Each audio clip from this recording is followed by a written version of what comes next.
ფორმულა 1 საბჭოთა კავშირსა და სოციალისტური ბანაკის ქვეყნებში აკრძალული ხილი იყო. სპორტის ეს კაპიტალისტური სიმბოლო მხოლოდ ფრაგმენტულად თუ გაიელვებდა ხოლმე საინფორმაციო გამოშვებებში. მაგრამ ცივი ომის პოლიტიკის შერბილების ფონზე ფორმულა 1-ის მაშინდელმა მფლობელმა ბერნი ეკლსტოუნმა თითქმის შეუძლებელი შეძლო.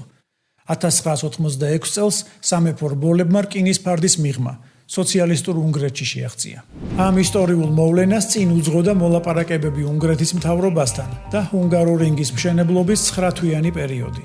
გრან-პრის 200,000 მაყურებელი დაესწრო, რაც იმ პერიოდისთვის უკონკურენტო რეკორდი იყო.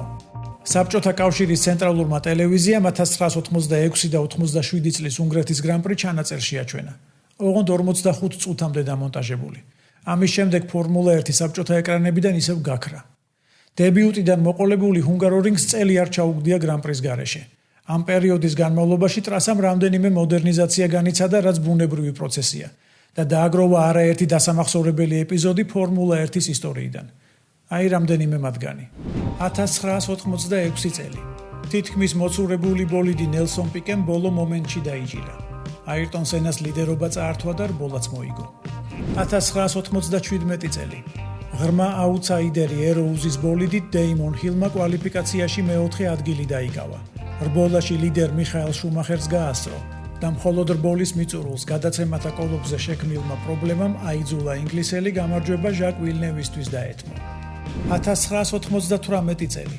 ორი ლიდერი მაკლარენის დასამარცხებლად ფერარის ტექნიკურმა დირექტორმა როს ბრაუნმა რბოლის ტაქტიკა შეცვალა, რის შესახებაც შუმახერს რადიოთი აცნობა. მაიკლ, შენ გაქვს 19 წრე, რომ 25 წამია მოიღო. ჩვენ გვჭირდება 19 საკვალიფიკაციო წრე შენგან. შუმახერმა მოკლედ უპასუხა. კარგი, მადლობა. 2009 წელი.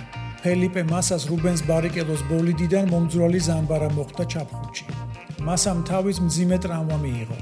მართალია ბრაზილიელი პილოტი ბოლიდის საჭეს ისევ დაუბრუნდა, მაგრამ აღარასოდეს ჰქონია ის სისწრაფე, რაც მანამდე. 2021 წელი.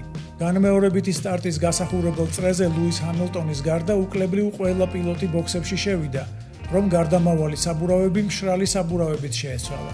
ჰამილტონმა რბოლის სტარტი მარტო მაიღო. თქვენ რომელი ეპიზოდი გახსენდებათ უნგრეთის გრან-პრიდან დაგვიწერეთ კომენტარებში. ეს პადოკის ისტორიებია, ჩვენ ფორმულა 1-ზე ვსაუბრობთ დროებით.